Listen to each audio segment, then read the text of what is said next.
a story that has been around for quite a while.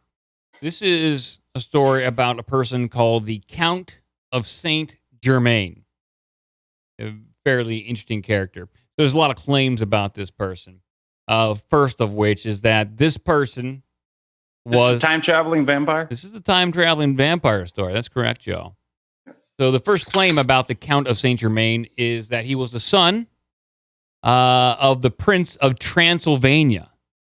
Oh, that's over there in Europe, Joe, Transylvania. But in the 1740s, he hung out with Harold Walpole, the son of a British prime minister at the time, and this guy reported that the Count was not only extremely talented at playing violin and music composition, but he was insanely mad and odd at the same time. The Count was so out there and crazy in his personality that he was arrested for spying, but he was released pretty soon after by the king, after it was verified he wasn't spied. He then left for mainland Europe after that. So this guy was hopscotching and across Europe with a bunch of... Jet-setter. Yeah, before jets were even jets. Yeah, that's right. So he went to, after hanging out in England, he went to mainland Europe.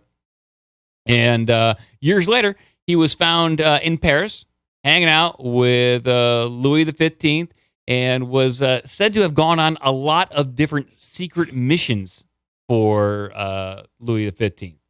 They didn't really go in. It's not really any description of what those secret missions were, but he was tasked with doing some interesting things in the laboratory, one of which was dyeing fabrics. So this guy was not only a well-versed in music composition, but he is a chemist, or at the time, it would probably be classified as an alchemist, because it was also rumored that this guy would just hand out diamonds to people that he liked. So you're walking down the street, you are pretty friendly with the Count of the St.Germain, boom, you get a diamond. Yay! Come hang out with the Count at the party, boom, you get a diamond. Yay!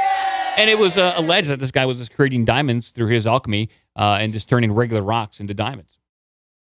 And there are rumors floating around that this guy was hundreds or thousands of years old, and that he was present at the Council of Nicaea in 325 AD.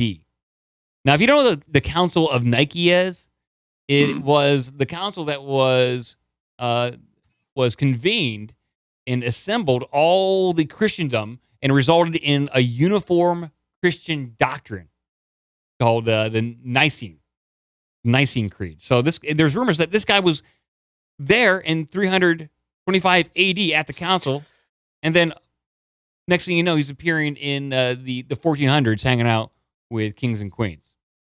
So after Paris, he wound up going to Russia for a little bit, hanging out with Catherine the Great. 1 second. And then after Germany, in Germany, he continued his lab work. Then supposedly in 1784, the Count passed away. However, there were sightings of the Count throughout Europe in the 1800s. So this guy was kind of like Elvis.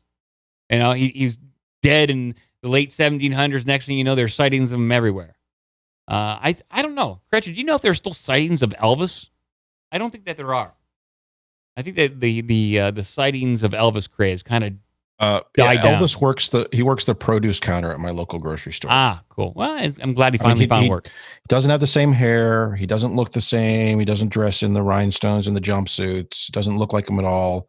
He's also a black woman, but I'm guarantee you that is Elvis. Yeah. Well, there are sightings of the Count of St.Germain, as many and numerous as Elvis in modern day. So after his supposed death in 1784, the next sightings took place in New Orleans in the early 1900s. And in New Orleans, he was known as Jacques St.Germain. He worked his way into high society and hosted lavish parties.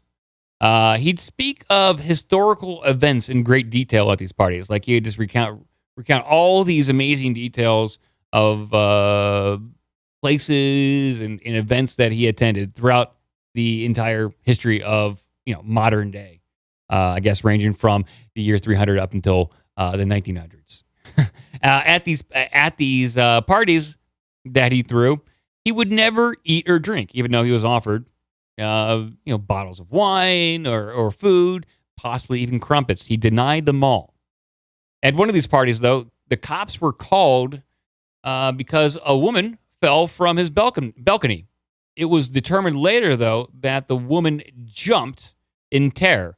She did survive the fall, and during the interview process, she claimed that she had jumped from the balcony to escape St.Germain. She also said that he had bitten her on her neck during the attack. So the cops were like, okay, you claim that this guy, Jacques Germain, this guy who's thrown all these highfalutin parties, tried to bite you. We'll go talk to him. So the cops talked to him. And they said, why don't you just come on down to the station tomorrow and we'll sort this whole entire thing out. So the next day, the cops were sitting around waiting for the Jacques St.Germain to show up. He didn't show up at all.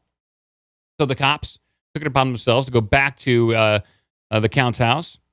And there, they didn't find him. He had disappeared. A lot of his belongings were still there, but he was nowhere to be found. They did find several open bottles of wine, but the wine bottles were full. But when they tested the wine bottles, they poured it out, all the wine bottles were full of blood,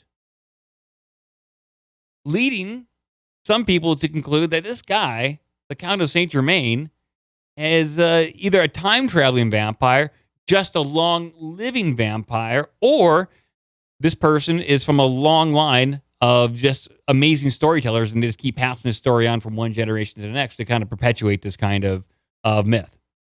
The last sighting of this guy, there was a guy in France in 1972 that claimed to be the Count of St.Germain. This guy's name was Richard Chanfrey. This guy was he was a handsome, good-looking guy. He dated a very notable singer at the time, but he later committed suicide by carbon monoxide from a closed garage door. So Jesus. he didn't. He tried. This guy in on French TV tried to prove that he was the authentic, the original Count of St.Germain by doing some alchemy, by turning something into gold, lead into gold, but he failed to do that.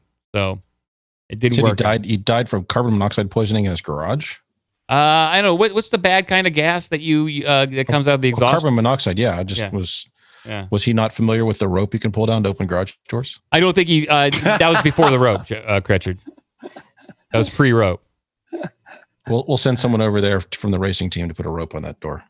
Yeah. So I mean, that was the brief rundown of the so-called time-traveling vampire, the Count of St.Germain. There was I'll put a link in the description. There's a YouTube video from In Search Of. I don't know if you guys remember that show, hosted by Leonard Nimoy back in the 70s. In Search Of did a whole big long hour episode on the Count of St.Germain. And I think there's some records of this guy. A lot of it is just kind of like myths and fairy tales, urban legends, and I think it just kind of gets all woven together to create this fantastical story of a time traveling vampire. I guess my biggest question on it was if he was rumored to be seen at different events in year 300, the year 1700, 1950s, who was the eyewitness who was spotting him at multiple events across 1600 years? Who's that guy and why is he around so much? That's the actual time traveling vampire. That's the actual vampire. He's pointing out other people to deflect. Yeah.